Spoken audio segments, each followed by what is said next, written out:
crime do anticristo. Nós já lidamos com algumas destas questões antes, mas hoje vamos colocar uma ou duas coisas em perspectiva, para que vejamos para onde nós vamos. Mas antes de fazer isso, o que é uma besta na Bíblia?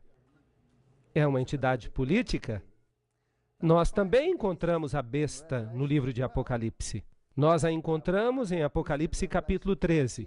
Ela sai do mar entre as nações e ela tem todos os atributos do pequeno chifre.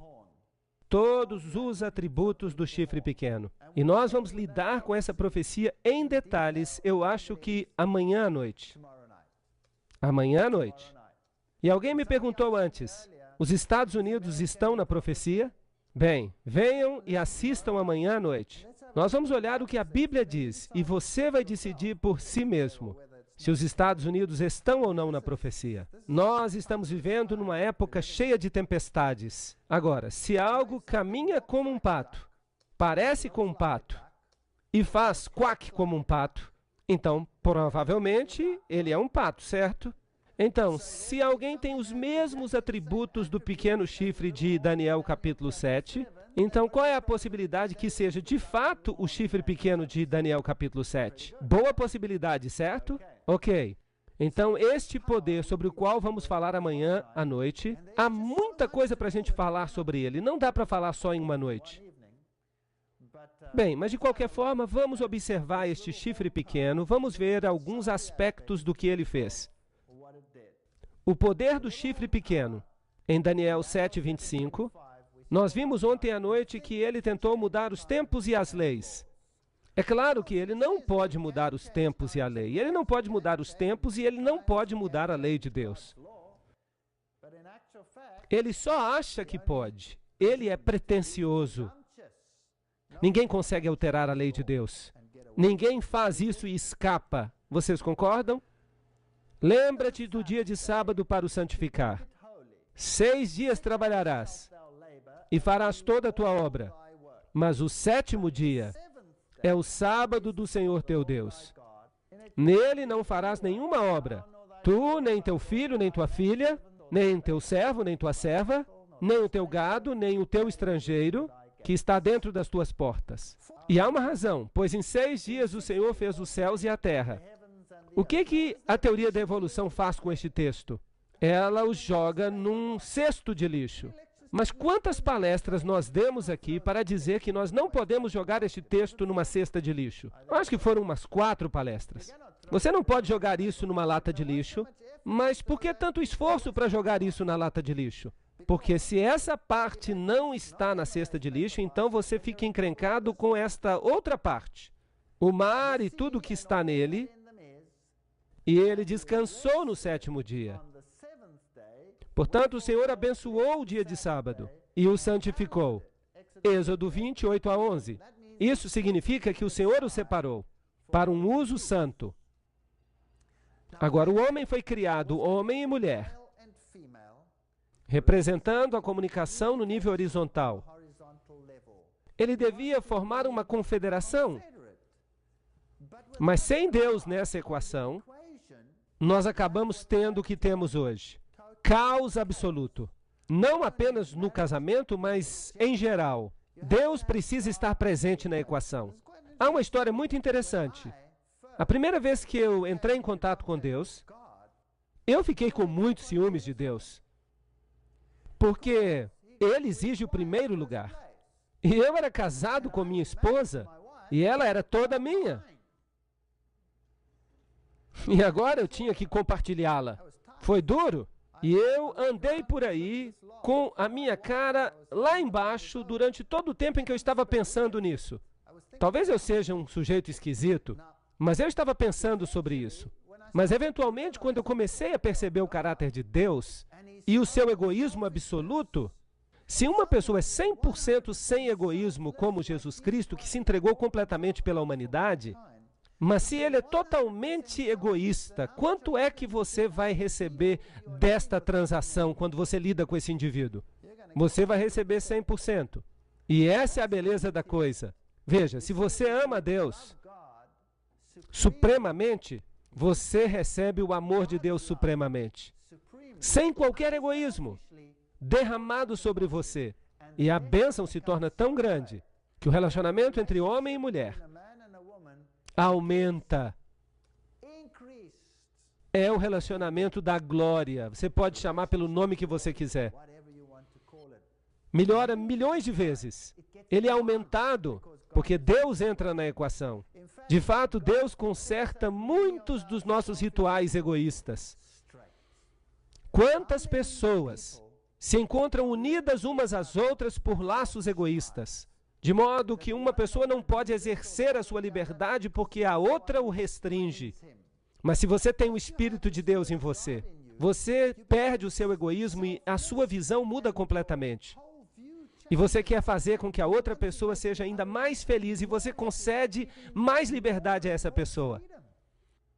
E é claro, isso é perigoso aos olhos do mundo, porque liberdade significa que você pode fazer o que você quiser. Então é uma questão de escolha. Se você está tomando as suas decisões no reino daquilo que Deus considera certo e justo, então o seu relacionamento, ele frutifica, é uma bênção. E aqui está Deus dizendo que você tem que guardar o sábado, porque em 6 dias o Senhor fez os céus e a terra, o mar e tudo que está neles. Ele é o Criador. Ele é que causou a existência de todas as coisas. E ele descansou no 7º dia. Ele descansou. Será que Deus se cansa? Não, Deus não se cansa. Que descanso é esse que ele encontrou, então, em seu relacionamento com o homem? Ele descansou porque no homem, ele encontrou o cumprimento de todo o seu plano para o universo inteiro. Todo o seu plano. No homem deveria se manifestar a glória de Deus. Ele criou o homem para a sua própria glória. É isso que a Bíblia diz. Em outras palavras, o homem deveria refletir ao universo a sabedoria de Deus. É um propósito nobre, muito nobre. São pensamentos maravilhosos. E aqui Deus observa essa nova criação dele e ele encontra descanso nessa criação. É como você quando está tendo um novo relacionamento. Você se encontrou com esta mulher dos seus sonhos e se você é uma mulher, você encontrou este homem dos seus sonhos. E vocês ficam separados por um tempo e então vocês se encontram de novo pela primeira vez. E vocês olham um para o outro e vocês se abraçam e não há nada o que dizer, exceto, descanso, encontrar paz num relacionamento. Isso está fazendo sentido para vocês? E Deus descansou porque ele encontrou paz no relacionamento. E ele sabia que haveria uma parede que seria erigida ao redor dele como consequência, porque o diabo ficou irado quando Deus criou o homem. Ele estava zangado, mas Deus encontrou o seu descanso no homem. E agora, o homem pode encontrar o seu repouso em Deus, a despeito de tudo o que acontece ao nosso redor. Então ele descansou no 7º dia. E por isso o Senhor abençoou o dia de sábado e o santificou. Vocês sabiam que 2 pessoas que estão apaixonadas e se amam, elas podem encontrar descanso uma na outra, mesmo que o mundo inteiro ao seu redor esteja em guerra. Sabiam disso? Claro que podem. E nós só podemos encontrar descanso em Deus. Então Deus pegou o sábado e o separou para um propósito santo. E ele disse ao homem, agora você pode ter domínio. Você pode sair daqui e fazer o que você quiser fazer. Sujeite o mundo inteiro a você. Tenha domínio sobre ele. Altere-o, modifique-o, faça o que você quiser com ele. Mas uma vez por semana, venha aqui para que nós tenhamos uma comunhão santa juntos. Nós podemos conversar todos os dias. Nós podemos caminhar juntos todos os dias. Mas vamos separar um dia. É disso que eu estou falando. Êxodo 20, capítulo 11, está escrito: pois em 6 dias fez o Senhor os céus e a terra, o mar e tudo que há neles. E ele descansou. E a palavra hebraica usada aqui é Noar. Antes havia sido usada a palavra Shabbat, o 7º dia. E por isso o Senhor abençoou o dia de sábado e o santificou. E se você procurar a palavra Noar numa concordância hebraica, significa descansar, estabelecer-se. Significa fazer parte de uma confederação. É como eu já disse, significa estar juntos. Ter esta sensação que, uau, nós temos que estar juntos. Além disso, eu também lhes dei os meus sábados, para que sejam um sinal entre mim e eles, para que saibam que eu sou o Senhor que os santifica. Esta relação sagrada, esta capacidade de fazer o que é certo, a vontade de fazer o que é certo, vem de Deus. Então o Senhor lhes deu o sábado como sinal, para que eles saibam que o Senhor é Ele, o Senhor, que os santifica. Ezequiel, capítulo 20, versículos 12 e 20. E aqui está outro texto paralelo. Santificai os meus sábados, santificai-os, e eles serão um sinal entre mim e vós, para que saibais que eu sou o Senhor vosso Deus. É estranho. Será que seria possível que outra pessoa fosse o Senhor vosso Deus? Sim ou não? Bem, os povos antigos, especialmente Israel, constantemente se desviavam e seguiam falsos deuses. Não importa o lugar, às vezes era Moloque, às vezes era Baal, às vezes era outro deus. Adoravam Astorete, a rainha dos céus, adoravam esses deuses estranhos. Mas Deus disse, peraí, escutem aqui, vou fazer um pacto com vocês.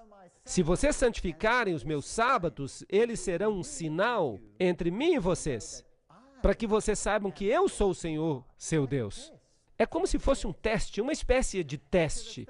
Êxodo 31, verso 13. Fala também aos filhos de Israel, dizendo, em verdade guardareis os meus sábados, pois o sábado é um sinal entre mim e vós, através das vossas gerações, para que saibais que eu sou o Senhor, que vos santifica. Não há outro, eu sou o que santifica. Êxodo 31, 16. Portanto, os filhos de Israel guardarão o sábado, para observar o sábado através das suas gerações, como um concerto perpétuo. Vamos dar uma olhada nesse sinal. É um sinal, em hebraico a palavra é oath, entre mim e os filhos de Israel para sempre. Por quê? Pois em 6 dias o Senhor fez os céus e a terra, e descansou no 7º dia, e recebeu refrigério. Nafash. Este é um verso muito interessante. Então é um sinal. E por quê? Porque Deus é o Criador. Ele é o dono. E Ele diz, vocês têm que me escolher, fui eu que fiz vocês. Os outros não fizeram vocês. Estão roubando vocês. E não estão oferecendo nada a vocês, a não ser a morte. Então é um sinal e Deus recebeu refrigério. Agora, o que a palavra sinal significa? Se vocês olharem o hebraico, você pode consultar uma concordância sozinho em casa. Você pode usar um computador, você pode procurar. Então a concordância diz que é um sinal, sígnia, um milagre, uma marca. É um sinal, uma marca distintiva. Aqui está a definição da concordância de Strong desta palavra. Então, será que Deus tem uma marca? Que marca é essa? É o sábado. Deus tem uma marca. Será que a besta tem uma marca? Sim, claro, é chamada de a marca da besta. Eu fico imaginando o que essa marca seja. Será que é o chip de um computador? Será que é um código de barra que vai ser impresso na sua mão? Será que é algo que você pode encontrar numa lata de feijão? Você olha lá embaixo. Será que Deus está interessado em linhas numa lata de feijão? Ou será que Ele está interessado no seu caráter e na sua fidelidade? Qual é o interesse de Deus? Sim, em seu caráter e na sua fidelidade. Então vamos prestar bastante atenção aqui. Sim, agora nós já sabemos que Deus tem uma marca, um sinal, e é o sábado. Portanto, é um sinal ou uma marca entre mim e os filhos de Israel para sempre. Pois em 6 dias o Senhor fez os céus e a terra, e Ele descansou no 7º dia, e Ele recebeu refrigério. Nós precisamos compreender primeiro a marca de Deus, o seu sinal ou selo. São sinônimos. Vamos dar uma olhada no selo dos Estados Unidos. Este é o selo dos Estados Unidos e um selo autentica um documento. Este é o selo do presidente dos Estados Unidos da América. E este aqui é um típico selo de rei. Este é o selo de Jorge VI, o rei regente da Inglaterra. Notem os 3 elementos. Ele dá o nome, Jorge VI, e então ele dá o título, que é rei, e ele dá o seu território, que é Grã-Bretanha e seus domínios. Então, um selo típico tem todos esses componentes: o título, o nome, e ele tem o território. E sem o selo, uma lei se torna inútil. Ela fica destituída de autoridade. Aqui está o Decálogo. Trata-se de uma lei. Trata-se da lei de Deus. E esta lei somente tem autoridade porque ela contém um selo nela. E o Senhor lhe entregou 2 tabletes de pedra escritos com o dedo de Deus. Deuteronômio 9 e 10. O selo de Deus está no coração da lei de Deus. Prestem atenção, por favor. Todos os outros mandamentos são apenas mandamentos. Não matarás, não farás isso, não farás aquilo, não terás outros deuses diante de mim, não tomarás o nome do Senhor teu Deus em vão, honra teu pai e tua mãe para que se prolonguem os teus dias sobre a terra, etc. Mas aqui há algo especial. Lembra-te do dia de sábado para o santificar, em 6 dias farás todo o teu trabalho, mas o 7º dia é o sábado do Senhor teu Deus, pois em 6 dias o Senhor, aí está o nome, é Jeová, é o nome de Deus. Nós temos o nome, ele fez os céus e a terra. Aí está o título, ele é o Criador. E qual é o seu domínio? Céu, terra, mar e tudo que está neles. E aí está o domínio. Todos os elementos estão presentes. E sem o sábado, a lei não teria autenticidade. Seria apenas um outro documento. Mas agora ela tem o selo de Deus.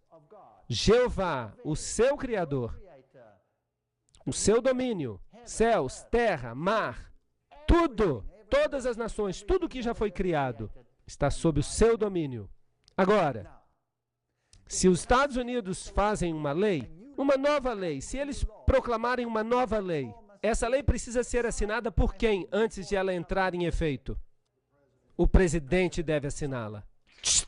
E se o presidente não assina, a lei não é válida. Certo ou errado? Muito bem. Agora imaginem, eu sempre uso uma parábola para explicar isso. Nós colocamos a nós mesmos um pouco atrás no tempo, lá na época da Alemanha, e Adolf Hitler sobe ao poder. E ele está tão impressionado com o próprio poder, ele quer garantir que ninguém lhe faça oposição. E então ele proclama uma lei. Esta é uma história hipotética, não é verdadeira. Só para ilustrar este assunto. Ele proclama uma lei, e ele diz, na próxima quarta-feira, às 12 horas, eu quero que todo o povo alemão saia às ruas e proclamem sua solidariedade para comigo, gritando todos a uma só voz, Heil Hitler, naquele momento exato. Na quarta-feira, no momento exato. 12 horas, 1 hora, vamos dizer 12 horas. Todos têm que fazer isso. E a Gestapo sai às ruas, e a polícia militar sai às ruas, e o desfile começa. Quantas pessoas do povo alemão teriam saído às ruas? Eu acho que todos. E quando a hora chega, todas elas demonstram a sua solidariedade. Bem, e eu fico tão impressionado com isso que eu também faço uma lei. Eu digo, não, na próxima quinta-feira, às 12 horas, todo mundo tem que sair para a rua e gritar Heil Walter Weid. E eu envio isso para todas as casas na Alemanha. E a quinta-feira seguinte chega, quantas pessoas vão aparecer na rua? Nenhuma salsicha sozinha. Isso não é justo. Por que não? Por que eles podem fazer isso para aquele palhaço e não podem fazer isso para mim? Qual é a diferença? Eu não tenho o quê? A autoridade, eu não tenho o título e eu não tenho a jurisdição. Estão entendendo? A lei dele vale, a minha lei não vale nada. Era a mesma lei, mas ela não vale nada. E Adolf Hitler ficou tão animado com a resposta positiva que ele recebeu, e é claro, isso nunca aconteceu, que ele decide escrever a mesma lei e ele decide enviá-la, vamos dizer, para a Rússia. E ele diz, na próxima quarta-feira, às 12 horas, eu quero que todos os russos saiam de casa e gritem a mesma coisa. Quantos russos sairiam à rua? Nenhum. Talvez saíssem para zombar dele. Qual é a diferença? Por que funcionou na Alemanha e não funcionaria na Rússia? A lei estava fora da sua jurisdição. Ele pode até ter o título, mas ele não tinha jurisdição. Mas aqui nós temos as três coisas no mesmo lugar. O Senhor é o nome dele. Temos a jurisdição, temos o título, que é Criador, e então temos a jurisdição, que inclui todas as coisas no céu e na terra. E é por isso que todos temos que obedecê-lo. É isso que faz com que a lei seja autêntica. E isso dá poder para toda a lei. Sem o sábado, sem esta assinatura, a lei passa a ser apenas mais um documento com regras. Ela então não diz de onde ela veio e nem quem tem a autoridade. Então temos o Senhor, Criador, céu e terra. É isso que dá autenticidade à lei. Estão todos entendendo até aqui? Sem isto, a lei não é autêntica. Então, o selo de Deus contém seu nome, seu título e seu território. Além disso, eu lhes dei os meus sábados para que sejam um sinal entre mim e eles, para que eles saibam que eu sou o Senhor que os santifica. Como é que eu mostro a Deus que eu estou disposto a obedecê-lo? Será que eu devo colocar, então, uma grande bandeira? Será que eu visto um tipo especial de roupas? Será que eu devo usar um chapéu especial? O que será que eu tenho que fazer? Será que eu só preciso obedecer a Ele e guardar aquele dia porque foi Ele quem ordenou? Não é este o maior sinal de todos? Fazer alguma coisa simplesmente porque esta é a ordem de Deus. Uau! Isso é ótimo! Mas e se outra pessoa aparecer e me disser, espere aí um minuto, espere um minuto, o que está acontecendo aqui? Quem você pensa que você é? Obedecendo aquele preceito e mostrando fidelidade àquele poder. Eu estou lhe dizendo, eu não quero que você obedeça a eles, eu quero que você obedeça a mim. E eu estou lhe dizendo, vamos mudar isso. Vamos ver quem é mesmo que tem autoridade na sua vida. É Deus ou sou eu? E eu estou lhe dizendo que você tem que obedecer a mim e não a Deus. Tem problema com isso? Você teria problema com isso. Eu uso uma outra parábola, uma parábola. Eu conto a história de, por exemplo, saibam que isso é uma hipótese. É uma boa parábola, eu sempre gosto de usá-la. Mas algumas pessoas pensam que isso de fato aconteceu, mas não aconteceu. É só uma parábola. Vamos presumir que eu estou casado com a minha esposa faz muitos anos e que eu tenho filhos. E então um dia, um palhaço aparece. Será que eu posso usar a palavra palhaço neste país? E ele consegue falar com a minha esposa e ela decide me deixar para ficar com ele. E ela então se muda para viver com ele. Casa-se com ele. E leva as crianças com ele. E eu fico devastado. Devastado. E ela está ali com esse outro rapaz. E eu não sei por que ela escolhe esse outro rapaz que parece uma couve-flor e usa dentes falsos. Mas ela vai com ele. E ela me deixa. Eu tenho certas regras na minha casa.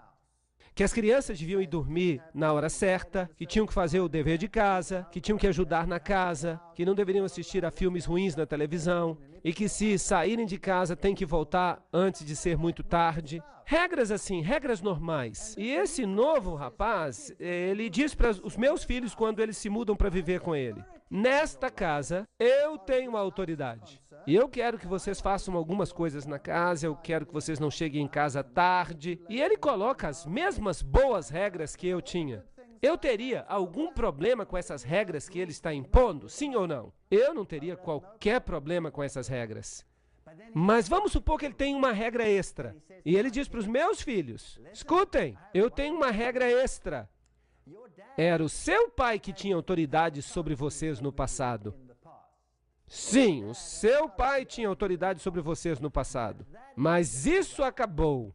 Eu sou a nova autoridade da vida de vocês. E vocês têm que obedecer a mim. E os meninos vão dizer, peraí, nós temos direito de visitar o nosso pai. E eles sabem que eles podem me visitar num dia que o juiz especificou. Mas esse rapaz fala, de jeito nenhum, vocês têm que ouvir a mim. Vocês não têm que obedecer mais o seu pai. Vocês acham que eu teria alguma dificuldade com esta nova regra? Claro! Eu o pegaria pelo nariz e eu faria uma plástica dele, girando o nariz dele 360 graus. Agora, por que essa nova regra me irrita? Porque ela afeta minha autoridade. Ninguém deve interferir na minha autoridade quando isso diz respeito aos meus filhos. Eles são os meus filhos. Agora, Deus sente a mesma coisa. Nós somos os filhos dele. E um outro poder vem e diz, eu não me importo com todas as leis de Deus, mas esta lei aqui, que diz respeito à autoridade, esta eu quero para mim. Vocês não vão obedecer a Deus. Deus também vai fazer uma plástica nele e vai girar o nariz dele 360 graus. Quer ele goste disso ou não. E então Deus diz, eu lhes dei os meus sinais para que fosse um sinal entre mim e eles, para que eles soubessem que eu sou o Senhor que os santifica. Isaías 58:13 diz, se desviares o teu pé de profanar o sábado e de fazer a tua própria vontade no meu dia santo e chamares o sábado de deleitoso, eu não estou falando do jeito que os judeus guardavam o sábado. Era um ritual, você podia fazer isso, mas não podia fazer aquilo, e não podia comer ovos, e não podia deitar no sábado, e você não podia fazer isso, nem aquilo, e você não podia caminhar.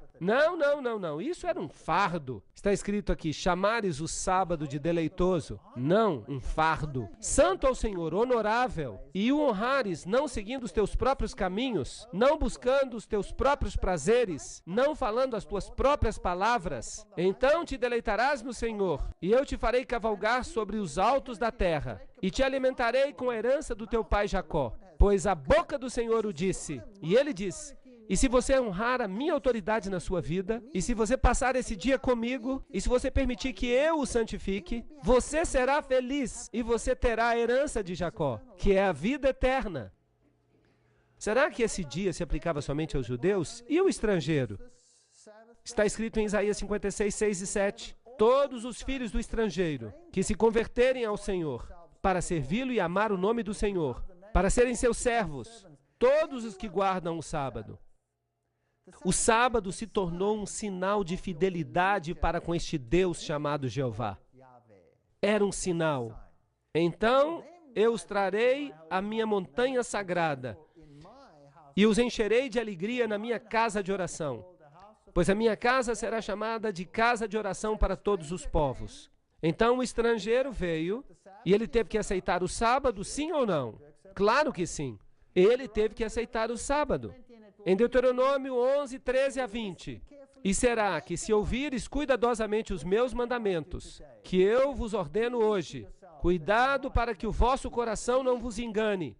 Os mandamentos são a lei de Deus, eles são rígidos, você não pode alterá-los. Se vos desviares e servirem a outros deuses adorando-os, existe então a possibilidade de que aconteça um conflito? Sim ou não? Sim, pode haver um conflito. Portanto, agora prestem atenção. Colocareis as minhas palavras no vosso coração. Ele está falando dos mandamentos de Deus. E na vossa alma. E as atareis às vossas mãos como sinal. Preste atenção agora. Na vossa mão, para que sejam recordativos diante dos vossos olhos. Então, onde os mandamentos de Deus devem ser postos? Na sua mão e na sua fronte. Uau! Existe também uma marca da besta que será colocada sobre a mão e sobre a fronte? Oh! Mas os mandamentos de Deus são eles que devem estar na sua mão e na sua fronte. Os judeus eram muito sábios. Eles escreviam os 10 mandamentos numa pequena placa e eles atavam as mãos e a fronte. O contrato estava assinado e eles saíam andando. Eu tenho a lei na minha mão, eu tenho a lei na minha fronte. Grande coisa. Vocês acham que era isso que Deus queria? É uma coisa tão tola que parece inacreditável. Deus nunca quis isso. O que ele queria dizer quando ele falou isso? Ele disse, vocês têm que amarrar as suas mãos, ou seja, vocês têm que agir de acordo com a lei. Coloque-a na sua fronte, significa pense de acordo com a lei. Faz sentido? Não tem nada que ver com um sinal externo. Deus não é tolo. E estas palavras que eu te ordeno hoje devem estar no teu coração. É aí que Deus quer a sua lei. Por que eles também não pegaram uma placa e enfiaram uma placa no coração? Eles não fizeram isso. E as ensinarás cuidadosamente aos vossos filhos. E as amarrareis como sinal sobre a vossa mão. E serão recordativos nas vossas frontes diante dos vossos olhos. Deus está falando do pensamento cognitivo. Aqui está a lei de Deus. E eu devo obedecer a ela. Ele é o meu Deus. Eu o seguirei. É isso que significa. Continuando com Êxodo 13, 9. Será um sinal para ti sobre tua mão e um memorial entre os teus olhos. para que a lei de Deus esteja na tua boca. Está bem claro aqui. O que tem que estar na mão e na fronte? A lei de Deus. Não tem nada que ver com um código de barra numa lata de feijão ou qualquer outra coisa. Tem que ver com a lei de Deus, que precisa estar na sua mão e na sua fronte. E aquele outro cara? Aquele que parecia uma couve-flor e tinha dentes falsos, que pega os seguidores de Deus. De fato, ele não se parece com uma couve-flor nem tem dentes falsos. Ele é lindo. Isso me irrita. Ele os leva para longe e os engana. Os engana. E ele diz, não, não, não, não. O meu sinal, a minha marca, na fronte ou na sua mão. Vamos dar uma olhada. Qual é o propósito, então, do sábado? Um dia de descanso, um dia de bênçãos, um dia de paz, um sinal, um memorial da criação, um símbolo da santificação, um dia santo e concerto perpétuo. Era isso que o sábado significava. Você se lembra de Marcos 2:27? O sábado foi feito para o homem, e não o homem para o sábado. Isso não destrói o sábado. Isso diz para você que o homem precisa do sábado. O homem precisa desta comunhão com esse Deus que ele precisa conhecer, para saber quem Deus é. O Deus a quem servimos é o Deus do sábado. É Ele o Deus a quem servimos. Se não, quem é Ele? Ele é o Deus da sexta-feira? Ele é o Deus do domingo? Ele é o Deus da quarta-feira? Ele é o Deus dos hindus? Ele é o Deus dos budistas? Ou dos shintos? Ele é esse ou aquele? Eu lhes digo uma coisa, Deus é o Deus do sábado. É bem simples, a Bíblia nos diz isso. Ó, que tu des ouvidos aos meus mandamentos, então que a tua paz seja como a de um rio, e que a tua justiça seja como as ondas do mar. Isaías 48:18. Você saberia exatamente onde você está. Deuteronômio 5:29. Ó, que houvesse tal coração neles, que eles me temessem e guardassem os meus mandamentos. 9 deles ou todos eles? Todos os meus mandamentos, sempre, para que pudesse ser bem com eles e com seus filhos para todo sempre. Bem, tendo estabelecido isso, por que então guardamos o domingo? Por que nós não guardamos o sábado? Por que o mundo cristão guarda o domingo? O domingo. Vamos perguntar ao Dicionário Internacional Webster.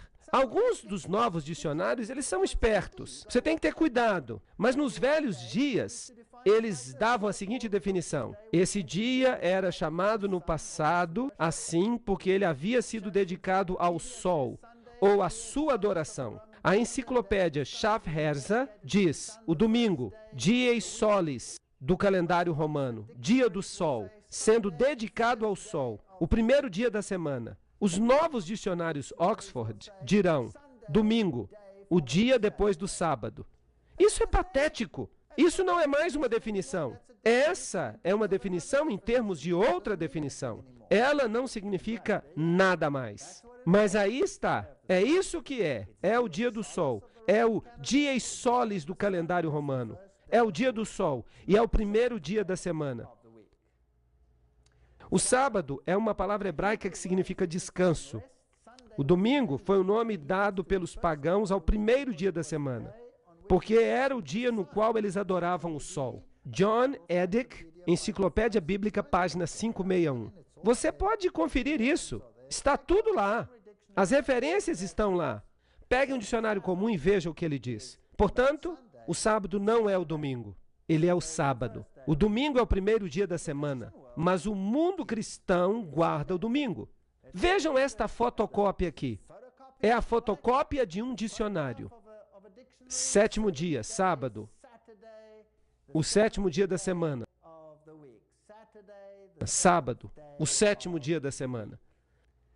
Daniel 7:21. Lembram-se que ele disse, e ele, o pequeno chifre, nós o identificamos na noite passada, falará palavras contra o Altíssimo e perseguirá os santos do Altíssimo e cuidará de mudar os tempos e as leis. E eles lhe serão entregues na mão por um tempo e tempos e metade de um tempo. Agora, Apocalipse 13:7 fala sobre esta besta que tem todos os atributos do chifre pequeno. E nós já dissemos que, se parece com um pato e anda como pato, Então, deve ser provavelmente um pato. Então, esta besta é exatamente o mesmo poder que o poder do chifre pequeno. E nós vemos aqui que esta besta implementará, com a ajuda do outro poder, sobre o qual falaremos amanhã à noite, a marca da besta. Agora, nós já estabelecemos qual é a marca de Deus. Qual é ela? É o sábado. E onde ele deve ser escrito? Na fronte e na mão. Agora, foi-lhe dado fazer guerra contra os santos e derrotá-los. E o poder foi dado a ele sobre todas as tribos e línguas e nações. Apocalipse 13:7. E ele faz com que todos, grandes e pequenos, ricos e pobres, livres e escravos, recebam a marca na sua mão direita ou em suas frontes, para que nenhum homem possa comprar ou vender, exceto quem tem a marca, ou o nome da besta, ou o número do seu nome. Este texto é fascinante. Nós vamos falar mais sobre ele em detalhes. Nós vamos dividi-lo. Cada aspecto desse texto será aberto. Há uma pequena diferença entre a marca de Deus e a marca da besta. E é uma diferença bem pequena.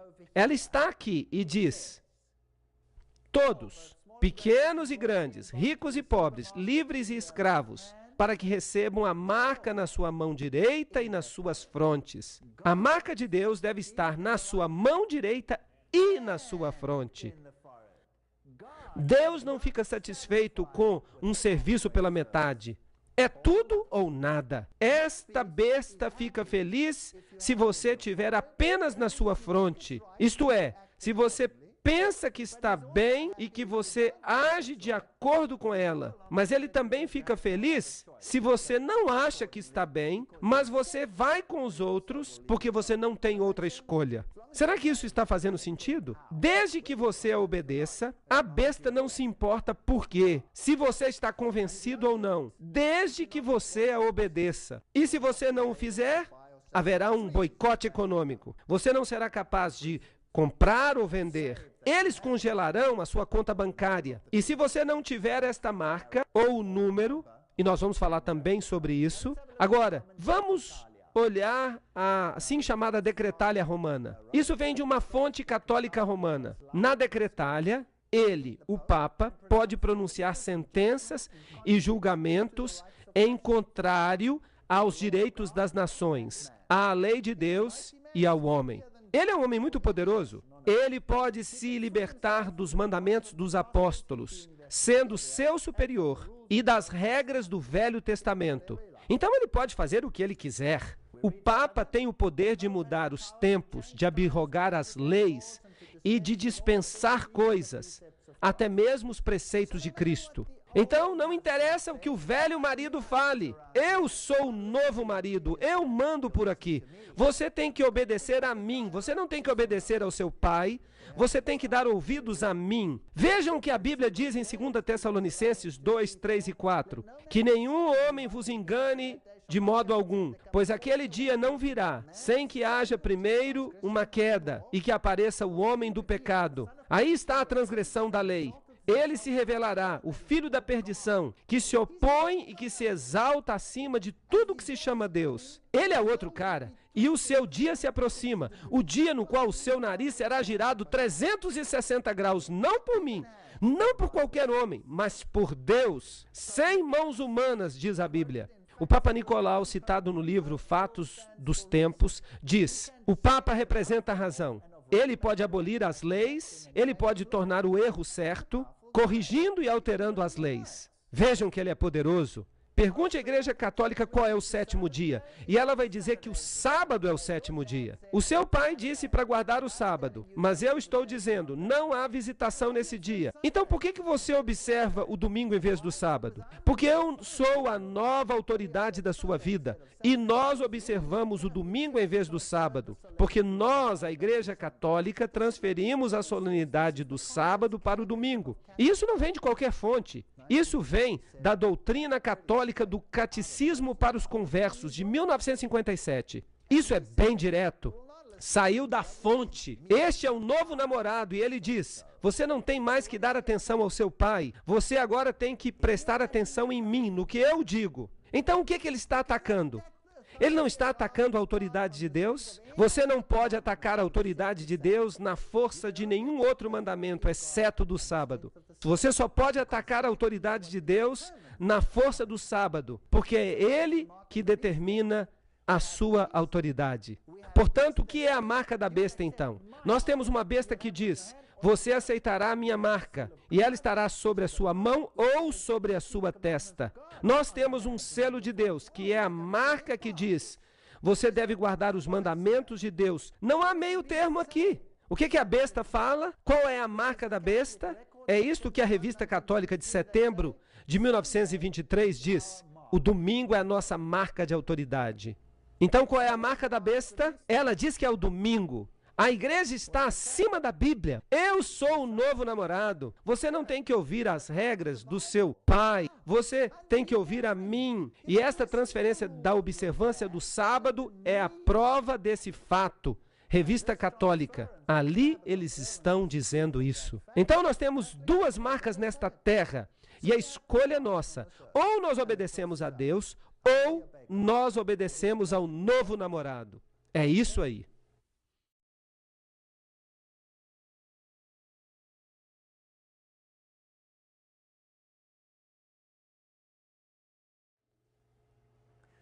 Então, Satanás atacou o sábado porque ele é o selo de Deus. Ele afeta a autoridade de Deus. Aqui está uma outra citação do Mundo Católico de março de 1894. Ela tomou o domingo pagão e tornou o domingo cristão. E então, o domingo pagão, que era dedicado a Balder, e Balder é o mesmo Baal, se tornou o domingo cristão, sagrado para Jesus. Interessante.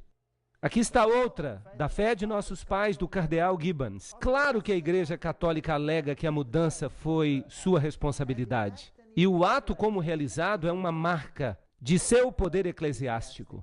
Ela diz que ela tem mais poder do que Deus nesta questão. Não me interessa que leis Deus tenha feito, você vai me dar ouvidos. Isso é que eu chamo de arrogância. A Bíblia diz: lembra-te do dia de sábado para o santificar, mas a Igreja Católica diz não. Está aí bem claro. Quem está falando? É o padre Enright, escrevendo no Sentinela Americano. É um porta-voz da Igreja Católica. Ele diz que a Bíblia fala isso, mas que a Igreja Católica diz não.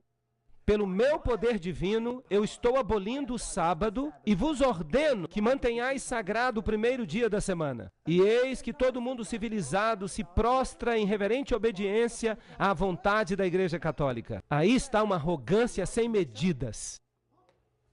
É tão arrogante que eu fico assustado. Pelo meu poder divino, se eles têm poder divino, então deve ser um poder divino diferente do poder divino de Deus. Há um Deus sobre a terra que se senta no templo de Deus, alegando ser Deus. Então pode-se servir a dois senhores. Mas é claro que a Igreja Católica não é o mesmo Deus. Então deve haver um outro poder por trás dela. E a Bíblia diz que o dragão lhe deu o seu trono e grande autoridade. Essas são palavras muito tristes. Não podemos dizê-las levianamente. Aqui está o Catequismo Romano do Papa Pio em 1566, por ordem do Concílio de Trento. Agradou à Igreja de Deus que a celebração religiosa do sábado fosse transferida para o dia do Senhor, o domingo. E em Apocalipse 1:10 está escrito: eu estava em espírito no dia do Senhor. E eles dizem que o dia do Senhor era o domingo aqui. Mas aqui está escrito que ele estava em espírito no dia do Senhor. Não se faz referência aqui a dia. Só a Bíblia pode dizer qual é o dia do Senhor. E aí está em Isaías 58:13. Se desviares o teu pé de profanar o sábado e de realizar o teu prazer no meu santo dia e o chamares de sábado deleitoso, santo ao Senhor, então qual é o dia do Senhor de acordo com a Bíblia? O sábado? Não o domingo. E esta passagem, portanto, o Filho do Homem é Senhor também do sábado. Será que isso está abolindo o sábado ou estabelecendo-o? Quem é a autoridade? Por falar nisso, quem criou este mundo? Foi o Pai ou foi por intermédio do Filho? Foi por intermédio do Filho. Vocês vão ver. João capítulo 1. No princípio era o Verbo, e o Verbo estava com Deus, e o Verbo era Deus. Tudo que foi criado neste mundo foi criado por intermédio dele e para ele, por sua palavra. Portanto, Jesus é o Senhor do sábado.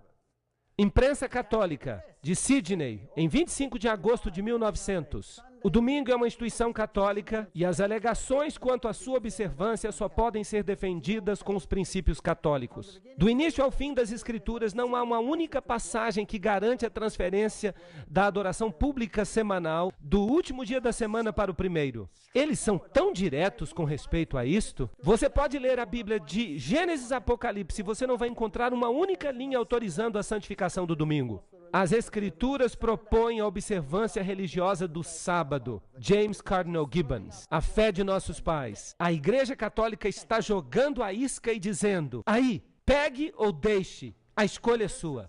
O sábado cristão é, portanto, até este dia, o reconhecimento da Igreja Católica como esposa do Espírito Santo, sem uma palavra de discordância do mundo protestante. Eles estão dizendo para os protestantes: se vocês são protestantes, por que vocês nos obedecem? Vocês estão nos obedecendo, quer gostem ou não.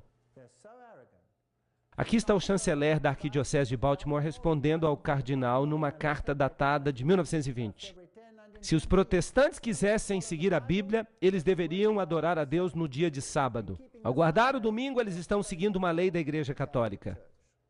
Aqui está a Igreja Católica falando.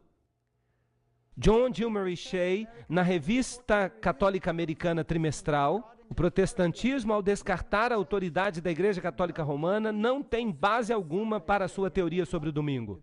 Eles deveriam guardar o sétimo dia, o sábado.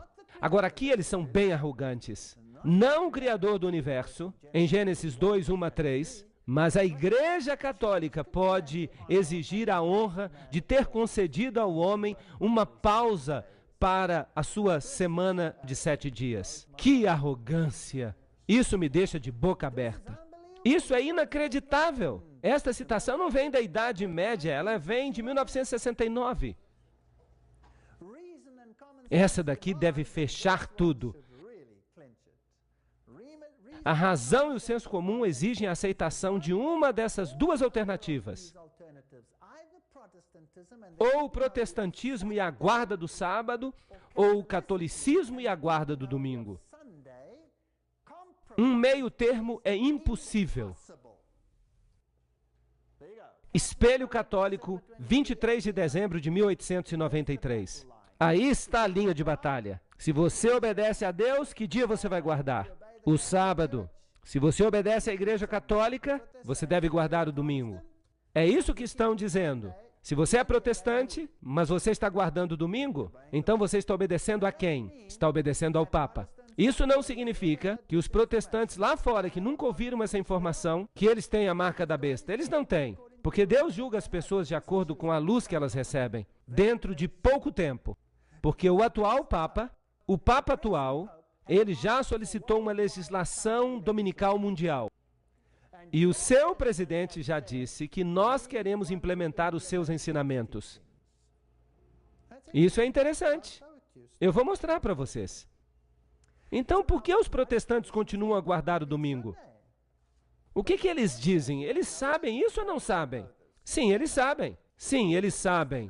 Vamos passar umas citações rapidamente. Vamos ver os episcopais. Há algum mandamento no Novo Testamento para mudar o dia de repouso semanal do sábado para o domingo? Nenhum. Manual de Doutrina Cristã. Este é o principal livro deles. Nós fizemos a mudança do 7º dia para o 1º dia de sábado para domingo, sob a autoridade da única Santa Igreja Católica Apostólica de Cristo, no livro Por que Guardamos o Domingo. Bem, é isso que os episcopais falam. Mas eles são muito próximos dos católicos. Mas eles dizem que eles sabem, mas eles guardam o domingo. Muito bem.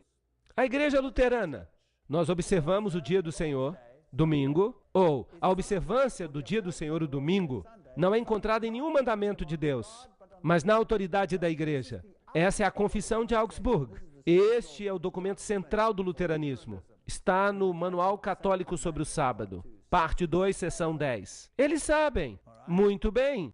E os presbiterianos? uma mudança do dia a ser observado, do último dia da semana para o primeiro. Não há registro e nenhum mandamento expresso autorizando esta mudança. No livro O Sábado Cristão, de N.L. Rice. Muito bem, e os metodistas? Em relação à questão do domingo, não há nenhuma passagem dizendo aos cristãos para guardarem esse dia, ou para transferir o sábado judaico para aquele dia. O Advogado Cristão, 2 de julho de 1942. Então os metodistas também sabem. E os congregacionalistas? Está bem claro que não importa quão rígida ou devotamente nós guardamos o domingo, nós não estamos guardando o sábado. Não há nenhuma linha sequer no Novo Testamento que sugira que nós incorramos em qualquer penalidade ao violarmos a suposta santidade do domingo. Este é o livro Os 10 Mandamentos, do Dr. Dale. E os anglicanos? Muitas pessoas pensam que o domingo é o dia de guarda, mas nem no Novo Testamento, nem na igreja primitiva, não há nada que sugira que nós temos o direito de transferir a observância do sétimo dia da semana para o primeiro dia. O sétimo dia da semana é o sábado e não o domingo. O reverendo Lionel Beer, do livro Igreja e Povo. E os batistas? Havia e há um mandamento para guardarmos o sábado, mas o sábado não era o domingo.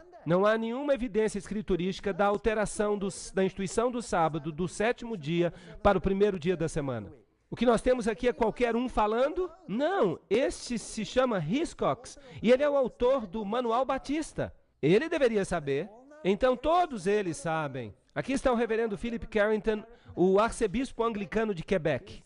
Ele provocou os clérigos locais ao dizer bem abertamente que não há nada que apoie a guarda do domingo. Ele falou abertamente nessa cidade de forte presença protestante que a tradição, e não a Bíblia, fez com que o domingo fosse o dia de adoração. A estrela diária de Toronto. Então, foi a tradição introduzida por Roma. Agora, o que o Senhor fala a respeito da tradição? Quase todas as igrejas ao redor do mundo celebram os mistérios sagrados, a ceia do Senhor, no sábado toda semana. Os cristãos de Alexandria e de Roma, por causa de uma tradição antiga, deixaram de fazer isso. Livro História Eclesiástica. Agora lembrem-se que Alexandria foi o local onde as doutrinas pagãs foram introduzidas. Ali os saduceus aprenderam que não havia ressurreição e que quando você vai para o céu, você vai para o seio de Abraão. E Jesus respondeu: o que vocês estão ensinando? Não existe isso. Então, Alexandria e Roma são as sedes do paganismo. Em Alexandria se desenvolveram os antigos cultos de mistério egípcios. E com base no cabalismo e no gnosticismo e na antiga tradição. O registro católico diz que o domingo não é encontrado nas escrituras, mas na tradição. E é uma instituição definitivamente católica. Nós vamos falar sobre isso em detalhes impressionantes. O que o paganismo fez e o que o ocultismo fez. Eles controlaram essas decisões. O Novo Testamento não faz qualquer menção explícita de que os apóstolos mudaram o dia de guarda, mas nós sabemos isso pela tradição. Esse é o novo e revisto Catecismo de Baltimore. São documentos autoritativos da igreja. Dizem que tudo se baseia na tradição, mas a Bíblia diz, em Mateus 15, 3, 6 e 9, mas ele respondeu: por que transgredis o mandamento de Deus pela vossa tradição? E anulais o mandamento de Deus pela vossa tradição. Mas em vão me adoram, ensinando as doutrinas que são os mandamentos de homens. Você pode fazer isso ou não? Não, você não pode. Você não pode substituir a obediência pela tradição. Essas pessoas me honram com seus lábios, mas seus corações estão longe de mim. Adoram-me em vão. Seus ensinamentos são regras ensinadas pelos homens. E ele lhes disse: colocais de lado os mandamentos de Deus para observar as vossas próprias tradições. Marcos 7, 7 a 9. Então a Bíblia diz uma coisa, Roma diz outra, e aqui temos a base de um conflito. E essa base de conflito, ela vai florescer como um cogumelo. E isso vai ser deflagrado dentro de pouco tempo, em breve.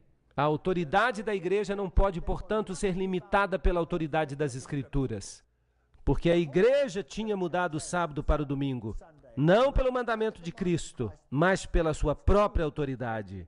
Cânon e tradição, página 263. Aí está. A escolha deve ser feita, quer queiramos ou não. Atos capítulo 20 diz: Pois disso eu sei que após a minha partida, os lobos entrarão e eles vão mudar as doutrinas. Muito bem, se vocês forem até a sua igreja e lhes perguntarem, por que guardamos o domingo? Então haverá um tumulto e um melindre. E eles vão tentar trazer algumas passagens da Bíblia. Embora todos os seus escritores autoritativos já tenham dito que não há base bíblica para a mudança. E eles vão dizer que há textos na Bíblia que dizem que as pessoas adoravam no primeiro dia da semana. E que é por isso que nós deveríamos adorar no primeiro dia da semana. Ou então eles vão dizer que Jesus aboliu o sábado. E que ele o cravou na cruz e por isso nós não mais o guardamos. Ou então eles vão dizer para você, como é que você pode saber que dia é o sábado? Porque já teve tanta mudança de calendário, isso não importa. Pode-se guardar qualquer dia. Mas qual foi o dia que Deus pediu que nós guardássemos? O sábado? Imagine que você tem um encontro com a sua namorada. Uma namorada que você não vê há muito tempo. E ela diz, quarta-feira de manhã às 7 da manhã. Esse é o horário que eu vou chegar. Por favor, me pegue na rodoviária. E você diz, tá bom, tá certo. Eu vou na quinta. Você acha que ela vai ficar feliz? Eu duvido. Muito bem.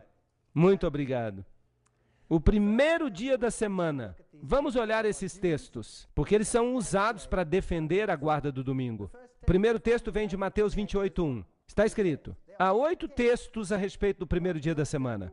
E o primeiro diz, no fim do sábado, quando começou o primeiro dia da semana, vieram Maria Madalena e a outra Maria ver o sepulcro. Aí está. Há alguma coisa aqui sobre a mudança do sábado, sim ou não? É uma declaração meramente histórica. A Bíblia com o inglês atual diz que o sábado tinha passado e que já amanhecia o domingo, quando Maria, etc, etc. É uma declaração meramente factual. Não há nada nesta passagem. Em Lucas 23, 54 a 56, nos informa que essas mulheres guardavam o sábado.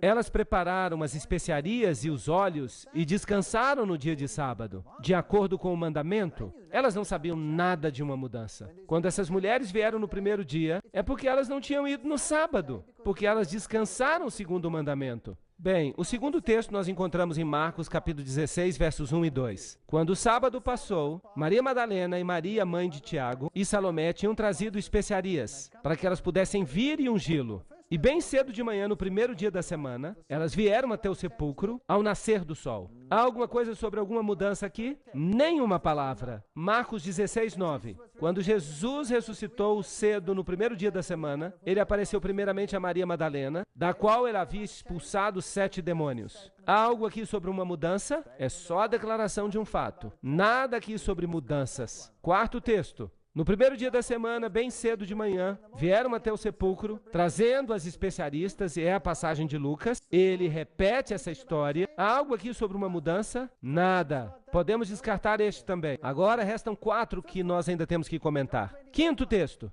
João 20, versículo 1. No primeiro dia da semana, vem Maria Madalena cedo, quando ainda era escuro, até o sepulcro para ver se a pedra tinha sido rolada do sepulcro.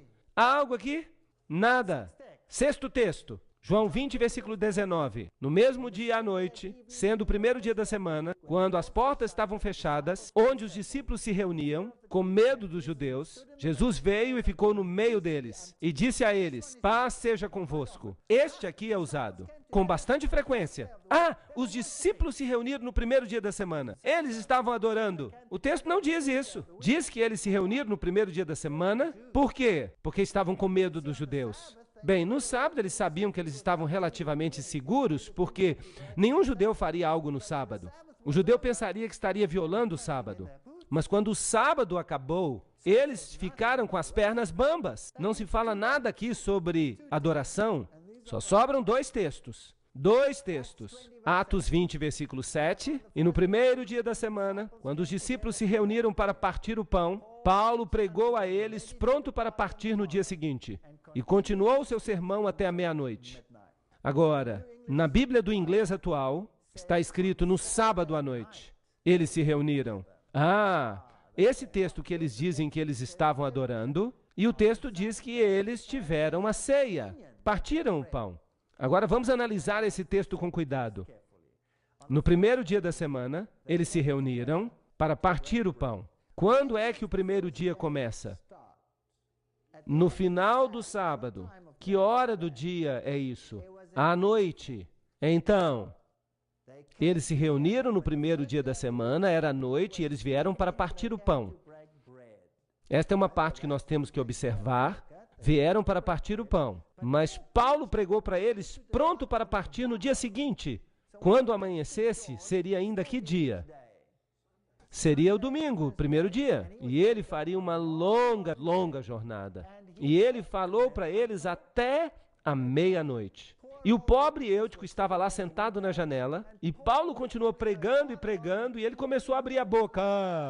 Bum! Caiu da janela. Lembram-se da história? E Paulo teve que correr lá embaixo, orou por ele e ele se levantou. Não se trata de uma reunião no domingo pela manhã, era uma reunião à noite. Mas ela não foi realizada no sábado, porque o sábado era santo. Eles se reuniram depois do sábado. Paulo tinha muita coisa para contar. E se o domingo fosse tão sagrado, por que Paulo viajaria no dia seguinte? Muitos e muitos quilômetros, no assim chamado Domingo Santo. Não. Então só sobra uma coisa para discutir, o partir do pão. Nós já sabemos que era à noite. Nós lemos ainda em Atos 28 e 11 que havia muitas luzes no cenáculo, onde estavam reunidos.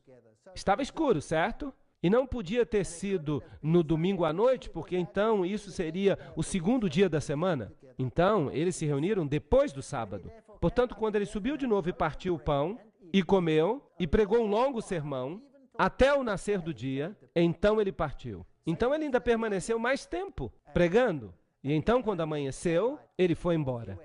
Não era um dia sagrado para ele. Ele estava prestes a viajar e aquele era o único momento em que ele podia fazer uma reunião com eles. E a respeito da segunda parte, o partir do pão, Atos 2,46 diz: E eles continuaram diariamente, de comum acordo no templo, partindo o pão, de casa em casa, faziam suas refeições com alegria e unidade de coração. Então eles não tiveram uma santa ceia, o que eles fizeram foi jantar juntos. Foi isso que aconteceu e, portanto, sobra apenas um texto. Há um texto que sobra. Então, esse texto do qual nós acabamos de falar, ele dá apoio para a santidade do sábado. Porque logo depois do sábado, eles se reuniram para discutir questões e se preparar para a viagem. Oitavo texto, 1 Coríntios 16, 1 a 2. Agora, com respeito à coleta para os santos. Sim, eles faziam coletas na igreja. Assim como eu ordenei às igrejas da Galácia, fazei vós também, no primeiro dia da semana, que cada um de vós reserve a parte. Por falar nisso, a tradução de Weymouth declara isso de modo muito agradável. Diz, em casa, conforme Deus o abençoou, para que não haja coletas quando eu voltar. Então os críticos dizem, bem, eles faziam uma coleta durante o culto. Não. O texto diz que eles deviam reservar o dinheiro no primeiro dia da semana, em casa. Vamos pensar sobre isso. Antigamente, isso ainda funciona para muita gente hoje em dia, alguns recebem o salário no final da semana. Quando se recebe o salário quando você tem um salário semanal? Na sexta. Na sexta você recebe, o trabalho acabou e você recebe o seu salário. Você pega o dinheiro e leva para casa. Mas, de acordo com o pensamento hebraico, a sexta é a preparação. Você se prepara para o sábado. Paulo diz, separe o dinheiro quando? No primeiro dia da semana. A lógica, então, é que eles tomavam as decisões e separavam a oferta e o dízimo e o que mais você queria guardar. E Paulo está dizendo, não façam isso na sexta-feira quando vocês receberem o dinheiro. O sábado está chegando. O sábado é sagrado. É melhor fazer isso cedo no domingo, depois do sábado. Então, quando o sábado acabar, depois do pôr do sol, você então se senta e resolve o que fazer com seu dinheiro. E guarde o dinheiro em casa até que ele possa ser coletado. Isso ajuda a confirmar a guarda do domingo ou a guarda do sábado? Este texto. Ele defende a guarda do sábado. O sábado é tão sagrado que eles faziam isso no primeiro dia da semana. Será que Jesus mudou o sábado?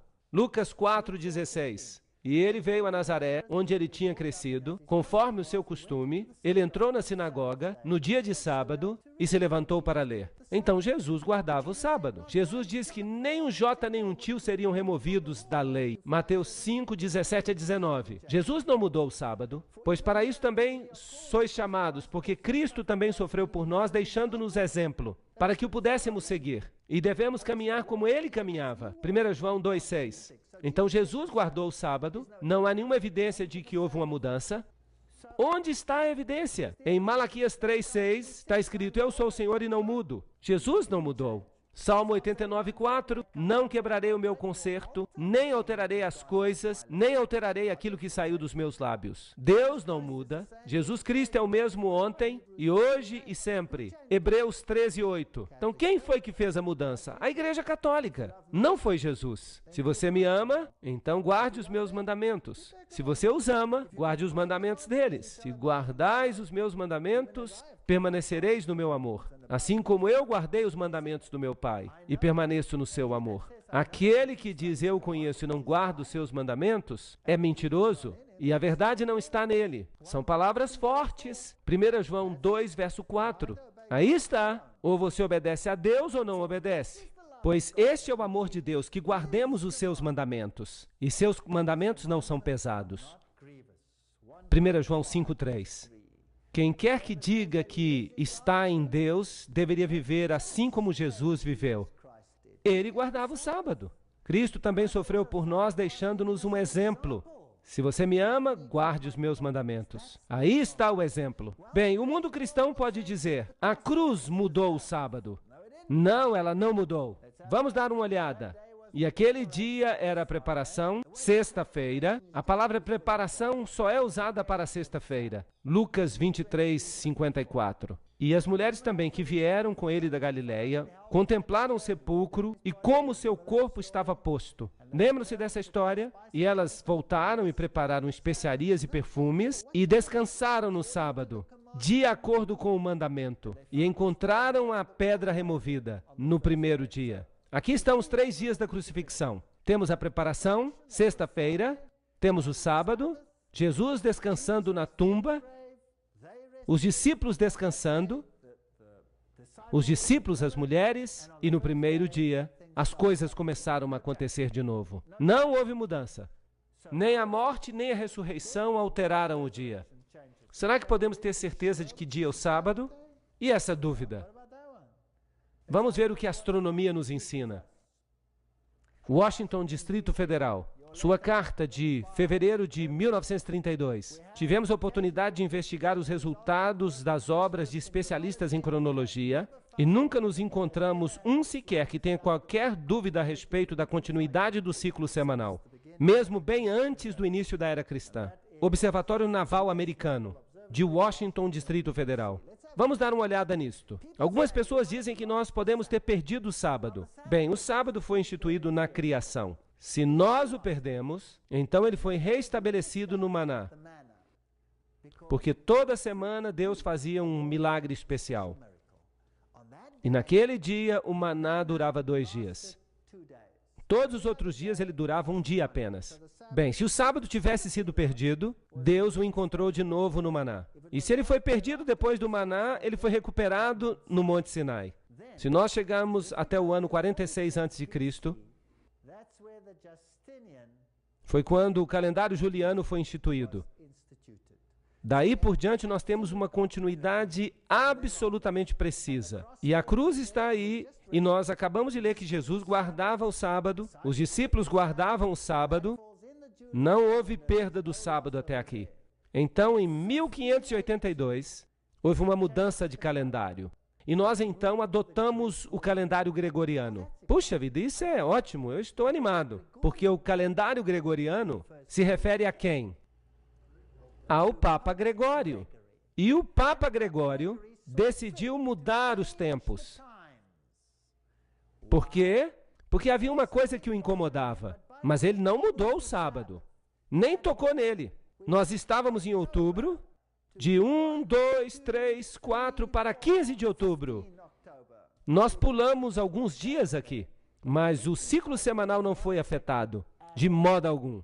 Então o sábado continua intacto. Ele nunca foi perdido. Por falar nisso, por que o Papa quis mudar o calendário?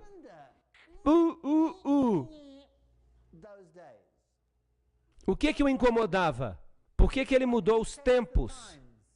Eu lhes digo que o incomodava.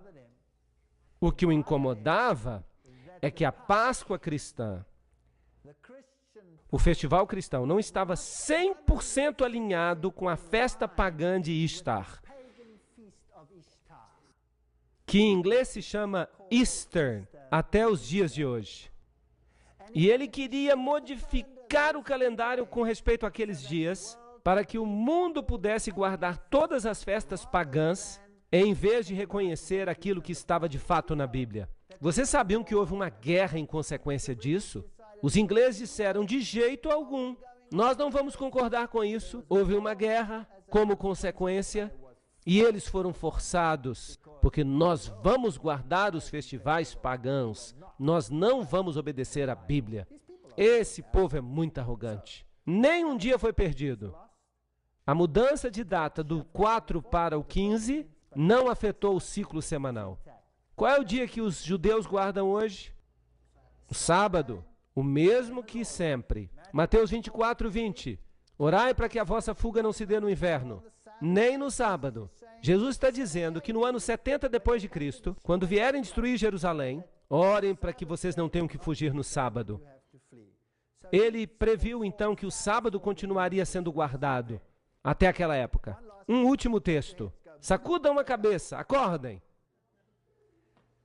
E Colossenses 2,16. Eles usam este aqui toda vez. Que ninguém vos julgue quanto a alimento ou bebida, ou com respeito a qualquer dia santo, ou lua nova, ou dia de sábado. Aí está a tradução da King James Version. Que ninguém julgue vocês com respeito ao sábado. De fato, está dias de sábado. E se referem aos sábados cerimoniais. O dia de sábado se refere ao 7º dia da semana. O sábado. Que ninguém julgue vocês com respeito a carne ou bebida, ou com respeito a dia de festa, ou lua nova, ou sábado. Aí está a versão padrão americana. Muito bem. Qual dos mandamentos tem que ver com comida e bebida? E lua nova? E todas essas coisas. Algum mandamento? Que lei tem que ver com comida, bebida, lua nova e coisas assim? A lei cerimonial. Anulando a escrita de ordenanças que eram contra nós, que eram contrárias a nós. Removeu-as do caminho, pregando-as na cruz. Portanto, que ninguém vos julgue.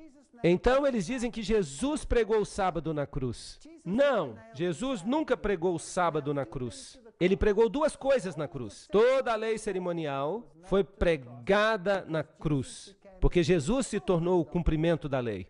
E a condenação da lei também foi pregada na cruz. Mas não a lei. Como eu sei disso? Porque está escrito aqui que essas leis, a escrita das ordenanças, que era contra nós, e apenas os escritos de Moisés, a lei cerimonial, deveriam ser postos num livro e colocados ao lado da arca como testemunho, diz o Velho Testamento, contra nós. Uma sombra das coisas que viriam. Mas o corpo, a substância delas, é Cristo. Colossenses 2,17. Vamos fazer uma breve recapitulação. O sábado semanal foi instituído no Éden, certo? Muito bem. E ele aponta para a criação. Existia antes do pecado. Aí está, apontando para a criação. Santificai os sábados, guardai os sábados, porque em 6 dias o Senhor fez os céus e a terra, o mar e tudo que nelas há. Ele nos lembra de onde nós vimos os sábados de sombra. Em outras palavras, a festa dos pães asmos, a Páscoa, a festa das ofertas mexidas, as primícias, todos esses sábados especiais. Eles podiam acontecer em qualquer dia. Eles apontavam para o ministério de Jesus, eles apontavam para frente, para Cristo. Os sábados cerimoniais se conectavam com o serviço do santuário, um serviço de sombra, e apontavam adiante para a redenção. Quando Colossenses diz que o sábado era uma sombra de coisas vindouras, para quem que ele apontava? Para Cristo, sua substância sendo Cristo. Então, quando Cristo morreu, ele pregou a lei cerimonial na cruz. Nós não temos que guardar esses sábados especiais. Nós não temos que guardá-los. Ou seguir os rituais da Páscoa, porque se referiam a comida e bebida, e a especificação de quanto do cordeiro deveria ser comido, e questões assim. Essas leis falam de cerimônias, mas o sábado tem que ver com a criação e os 10 mandamentos. Bem, esses são os únicos textos que são usados contra o sábado. Será que os discípulos mudaram o sábado? E Paulo, segundo seu costume, foi até eles e por 3 sábados arrazoou com eles com as Escrituras, falando aos judeus. E então está escrito, e ele arrazoava na sinagoga todo sábado com os judeus e com os gregos. E quando os judeus saíram da sinagoga, os gentios suplicaram que essas palavras fossem pregadas a eles no sábado seguinte. E no sábado seguinte, quase toda a cidade se reuniu. Nós lemos isso em Atos capítulo 13, versos 42 a 44. Paulo e os discípulos pregavam no sábado, guardavam o sábado, quer falassem com os judeus, quer falassem com os gentios. Aqui está o ponto. Aqui está a paciência dos santos. Aqui estão aqueles que guardam os mandamentos de Deus. Quantos deles? Todos os 10. E a fé de Jesus. Apocalipse 14, 12. Colocarei as minhas leis em sua mente e as escreverei no seu coração. Uma citação de Hebreus 8:10. Aqui está o novo concerto. O novo concerto constitui em tomar a lei de Deus e colocá-la no coração, colocá-la na mente, na mão e na testa. Agir de acordo, pensar de acordo, obedecer a Deus. A Igreja Católica diz não. Por minha autoridade divina, você vai me obedecer. E não a eles. Mas a Bíblia diz em Apocalipse capítulo 22, 14, no Novo Testamento, bem-aventurados aqueles que guardam os seus mandamentos, para que tenham o direito à árvore da vida. Aham! A obediência vai ser um teste. E possam penetrar nos portões da cidade. E então, se você é obediente, nós, de acordo com a sua promessa, aguardamos novos céus e uma nova terra, onde habita a justiça. 2 Pedro 3,13. Ninguém ainda tem a marca da besta. Ninguém tem a marca da besta agora. Mas quando essa lei for estabelecida, isso vai acontecer. Porque o Papa já pediu isso. E não pensem que os países islâmicos ou os países judaicos serão excluídos. O Papa já pediu isso. E todos vão guardá-lo. Quando essa lei chegar, então a decisão será tomada.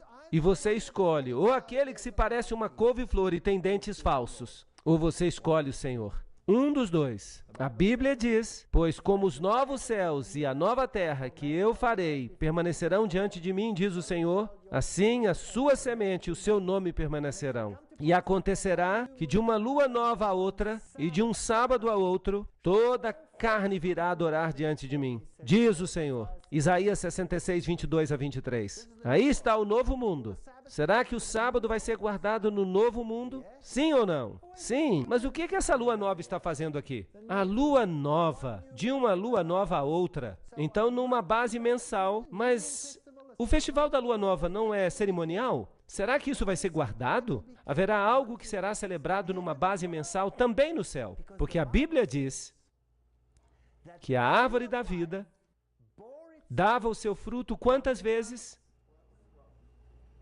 Uma vez por mês. Então eu tenho uma notícia para vocês. Sim, e a Bíblia diz que ela vai dar quantos tipos de fruto? 12 tipos de fruto. E as folhas dessa árvore serão para a cura dos povos. Uau! Então vamos imaginar isso. A árvore da vida vai dar o seu fruto uma vez por mês. E nós vamos participar da árvore da vida uma vez por mês. Talvez façamos chá com as folhas. O melhor tipo de chá, sem cafeína, é claro, da árvore da vida. Vai ser uma festa, pessoal. E de um sábado a outro virá toda a carne diante do Senhor. E os justos herdarão a terra e habitarão nela para sempre. Salmo 37, 29. Eu não estou condenando a ninguém hoje à noite. Nenhum indivíduo. Eu não disse que ninguém está perdido porque está guardando o domingo na fidelidade do seu coração. Eu não disse isso.